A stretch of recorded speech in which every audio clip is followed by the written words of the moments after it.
ప్రియమైన దేవుని పిల్లలారా, ప్రభువైన యేసు క్రీస్తు వారి పేరట మీ అందరికీ వందనాలు. ప్రభువు పేరట మీ అందరికీ శుభములు, దీవెనలు కలుగునుగాక. ఈ ఉదయకాలం పరిశుద్ధ గ్రంథము నుండి దేవుని వాక్యాన్ని చదువుకుందాము. హబక్కుకు గ్రంథము 3వ అధ్యాయము 19వ వచనాన్ని చదువుకుందాము. ప్రభువగు యెహోవాయే నాకు బలము, ఆయన నా కాళ్లను లేడి కాళ్ళవలే చేయును. ఉన్నత స్థలముల మీద ఆయన నన్ను నడవజేయును.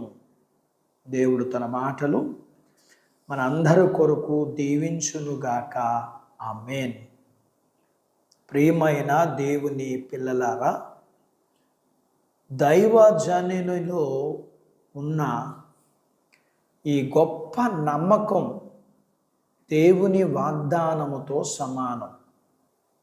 అసలు ఇలాంటి నమ్మకాన్ని కల్పించడమే దేవుని వాగ్దానాల వెనక ఉన్న ఉద్దేశం.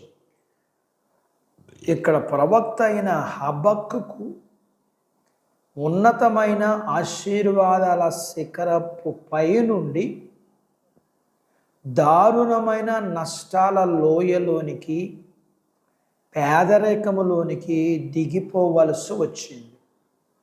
అయితే అలా దిగేటప్పుడు అతని కాలు జారకుండా దేవుడు కాపాడాడు. అతని కాళ్ళను లేడి కాళ్ళగా చేశాడు. అయితే కొంతసేపటికి మళ్ళా ఘర్షణ శిఖరాలు ఎక్కనున్నాడు. అయితే ప్రవక్త దానికి కూడా భయపడలేదు. కాబట్టి పర్వతాలను ఎక్కడానికైనా దిగడానికైనా అతడు సర్వసిద్ధంగా ఉన్నాడు.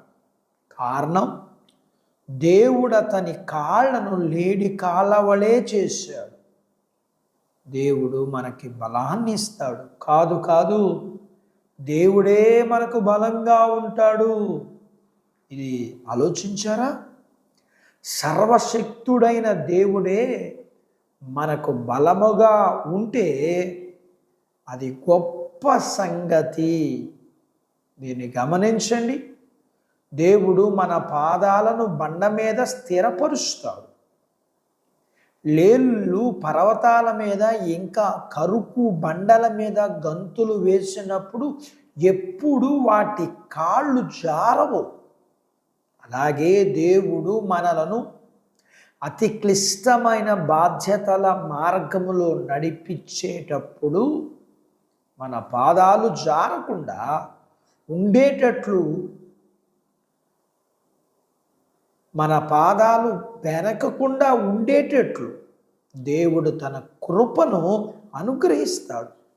ఇంకా సూదిగా మనలు తేలిన రాళ్ల మీద నడవటానికి అనుకూలంగా ఆయన మన పాదాలకు బలముగా ఆయన తయారు చేస్తాడు. కాబట్టి మనము ఏ భయము లేకుండా ఆడుతూ పాడుతూ ఆ కరుకు బండల మీద నడవచ్చు. అయితే ఇక్కడ ఒక విషయాన్ని గమనించండి. మనము దేవునికి వేరుగా ఉండి మనం అలా నడిస్తే, అనగా దేవునికి వేరుగా ఉండి నడిస్తే మనం నశించిపోతాం. దేవుడు తన మాటలు మన కొరకు దీవించునుగాక. ఆమేన్. ప్రార్థించుకుందాం. నాతో పాటు ఏకీభవించండి. మమ్ములను మిక్కిలిగా ప్రేమించిన మా ప్రియ పరలోకపు తండ్రి, మీ పరిశుద్ధ నామమును బట్టి మీకు వందనాలు. ఎలాంటి పరిస్థితుల్లోనైనా మాకు బలమును అనుగ్రహించి నడిపించే దేవుడుగా ఈ ఉదయకాలం మీ లేఖనాల్లోంచి మేము మిమ్మల్ని గురించి నేర్చుకోవడానికి మీరే సహాయం చేశారు.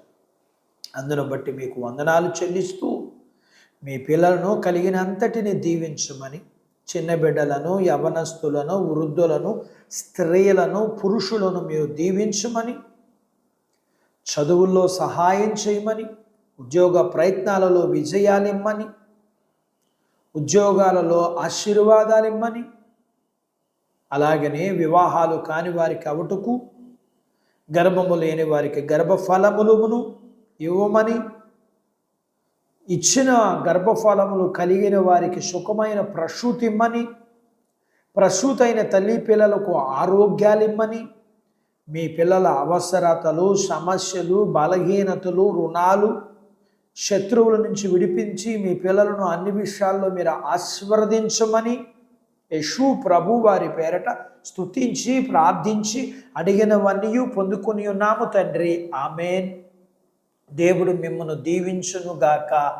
ఆమెన్.